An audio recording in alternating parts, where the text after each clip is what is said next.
निरसा के मैथन में डीवीसी के खिलाफ विस्थापितों का गुस्सा फूट पड़ा है। दामोदर वैली वास्तुहारा संग्राम समिति के बैनर तले सैकड़ों विस्थापितों ने डीवीसी प्रशासनिक भवन के सामने 13 सूत्री मांगों को लेकर धरना प्रदर्शन किया। प्रदर्शनकारियों का आरोप है कि डीवीसी ने जल, जंगल और जमीन तो ले ली, लेकिन विस्थापितों से किए गए वादे आज तक पूरे नहीं किए। उनका कहना है कि डैम निर्माण के कारण कई गाँव डूब गए, लेकिन प्रभावित परिवारों को अब तक सिर्फ आश्वासन ही मिला है। विस्थापितों ने नौकरी, उचित मुआवजा, पुनर्वास, जमीन का पट्टा और बुनियादी सुविधाओं की मांग उठाई है। प्रदर्शनकारियों ने चेतावनी दी है कि यदि जल्द वार्ता और समाधान नहीं हुआ तो आंदोलन आर पार की लड़ाई में बदल जाएगा।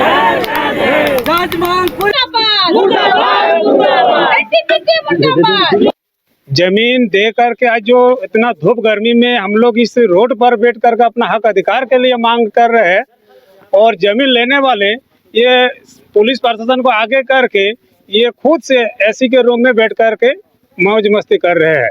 बड़ा दुख के साथ ये कहना पड़ रहा है कि डीवीसी मैथन डैम बनने में सबसे ज़्यादा अगर कोई विस्थापित गांव हुए तो जामताड़ा जिला हुआ है, लेकिन आज तक 79 साल होने के बाद भी विस्थापितों का वो मुआवजा नहीं मिला। वो जो सीएसआर के तहत विकास कार्य हर पंचायत में किया जाए, हर गांव में, वो नहीं किया गया। और नहीं 1978 के पैनल में जितने भी लोगों का नाम था उन लोगों को सबको हटा दिया गया है।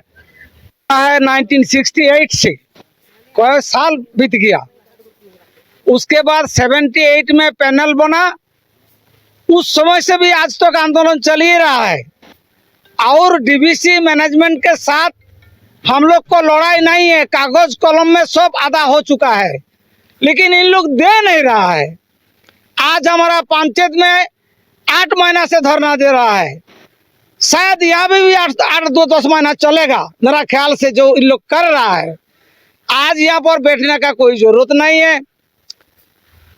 जमीन जब अधिग्रहण हुआ 1952-53 में, तब से आज तक डीवीसी का अपना ऑफिस सर्कुलर, सुप्रीम कोर्ट का आदेश, प्रशासन को आदेश, जनप्रतिनिधि का आदेश, इसका कोई नहीं सुनता है।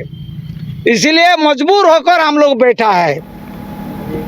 निरसा अनुमंडल क्षेत्र में मुहर्रम पर्व को शांतिपूर्ण और सौहार्दपूर्ण माहौल में संपन्न कराने के लिए पुलिस प्रशासन पूरी तरह अलर्ट मोड में है। इसी कड़ी में मैथन स्थित एसडीपीओ कार्यालय से एसडीपीओ नीलेश्वर महतो के नेतृत्व में पुलिस पदाधिकारियों का फ्लैग मार्च निकाला गया। इस दौरान निरसा, चिरकुंडा, मैथन, गलफरबाड़ी पंचायत, कालूबथान और कुमारदुब्बी समेत विभिन्न थाना क्षेत्रों के थाना प्रभारी और पुलिस बल मौजूद रहे। फ्लैग मार्च में पुलिस ने लोगों से अपील की और वो आपसी भाईचारे और शांति के साथ मुहर्रम पर्व मनाए, इसकी भी अपील हुई। एसडीपीओ ने बताया कि शहरी और ग्रामीण दोनों क्षेत्रों में लगातार फ्लैग मार्च हो रहा है और संवेदनशील इलाकों को चिन्हित कर वहां मजिस्ट्रेट के साथ पुलिस बलों की तैनाती की गई है। इसके साथ ही ड्रोन कैमरों के जरिए भी निगरानी की व्यवस्था की गई है।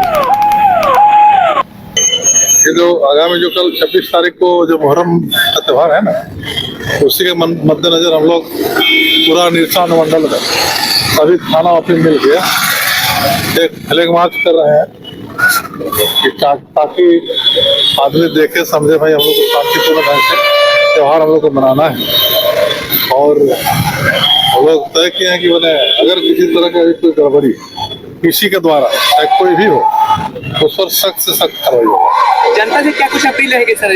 जनता से वही अपील है, त्यौहार है, त्यौहार की तरफ से मनाएं, खुशी के साथ मनाएं, और किसी तरह का कोई किसी के साथ मुसीबत।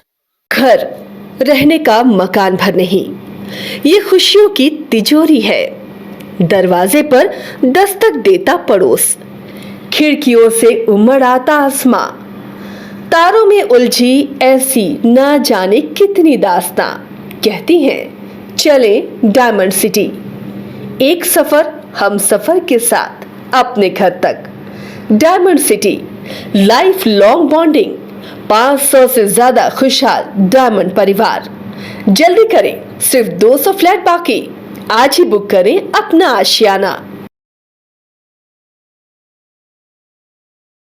क्रिकेट के विश्व मंच पर छा रही हैं रांची की प्रतिभाएं।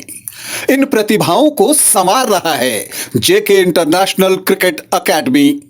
अनुभवी कोच की देखरेख, सुविधाओं से लैस जेके क्रिकेट एकेडमी अनुशासन और आत्मविश्वास का विश्वास भरा सफर।